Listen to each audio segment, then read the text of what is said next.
ആരാന്റെ പൈസ, ആരാന്റെ ഫുഡ്, എന്നിട്ട് ആരാന്റെ കുറ്റം പറയാം. സാധാരണഗതിയിൽ ഉസ്താദുമാരെ കുറിച്ച് ചില ആളുകളുടെ മനോഭാവമാണിത്. എങ്ങനെയാണ് ഇത് ആരാന്റെ പൈസ ആകുക? ഞാനൊന്ന് ചോദിക്കട്ടെ. നമ്മുടെ വന്യരായ പിതാവ് മരിച്ചെന്ന് കുടിക്കും. ആ പിതാവ് മരിക്കുന്ന സമയത്ത് ഈ ഉസ്താദിനെ വിളിക്കുന്നത് നമ്മളാണ്.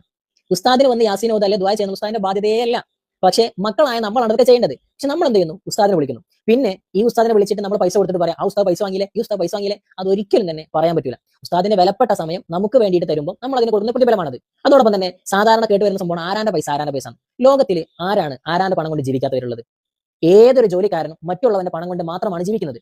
8ഉം 10ഉം 12ഉം കൊല്ലം ദർസ് ഓതി പഠിച്ച് ഒരു ഗ്രാജുവേഷൻ എടുത്ത് ഉസ്താദ് ഈ ജോലിക്ക് വരുമ്പോൾ ആ നാട്ടിൽ ജോലി ചെയ്യുന്ന ഈ ഒരു ഉസ്താദിന്റെ കയ്യിലുള്ള വിദ്യകൾ നമ്മിലേക്ക് നുകർന്നു നൽകുമ്പോൾ ദീനി പഠനമാണെങ്കിലും എന്താണെങ്കിലും ഇന്ന് വരെ ഒരു ഉസ്താദും ഇത്ര വേണമെന്ന് വാശി പിടിക്കാറില്ല. പക്ഷേ നമ്മൾ അതിനൊരു പ്രതിഫലം കൊടുക്കുക എന്നുള്ളത് നമ്മുടെ ഡ്യൂട്ടിയാണ്. എന്നിട്ട് പിന്നെ നമ്മൾ പറയുന്നത് ഇത് ആരാന്റെ അല്ലേ, ആരാന്റെ പൈസ, ആരാന്റെ പൈസ. ഞാൻ നേരത്തെ പറഞ്ഞ പോലെ ഒരു സൂപ്പർ മാർക്കറ്റ് നടത്തുന്നവനാണെങ്കിലും കൽപ്പണിക്ക് പോകുന്നവനാണെങ്കിലും ഏത് ജോലിക്ക് പോകുന്നവനാണ് എങ്കിലും അവരൊക്കെ മറ്റുള്ളവന്റെ പണം കൊണ്ടാണ് ജീവിക്കുന്നത്. അതേ പ്രകാരം തന്നെയാണ് ഈ ഉസ്താദും ജീവിക്കുന്നത്. പിന്നെ നമ്മൾ ഒരിക്കലും ഈ ഒരു ടോക്ക് ഇടാൻ പാടില്ല. അങ്ങനെ ഒരു സംസാരം സംസാരിക്കുകയാണെങ്കിൽ ലോകത്തുള്ള എല്ലാവർക്കും ഇതേ ഒരു ടോക്ക് കൊടുക്കണം. ആരാണ് പൈസ കൊണ്ടല്ലേ ജീവിക്കുന്നത്, ആരാണ് പൈസ കൊണ്ടല്ലേ ജീവിക്കുന്നത്, ആരാണ് ഭക്ഷണം കഴിക്കുന്നത് എന്ന് നമ്മൾ പറഞ്ഞിരിക്കും. സഹൃദയരെ, ഉസ്താദിൻ്റെ സംസാരം നിങ്ങൾ വീക്ഷിച്ചുവല്ലോ. പറയുന്നത് എത്രമാത്രം വ്യക്തമാണ്, സുവ്യക്തമാണ്.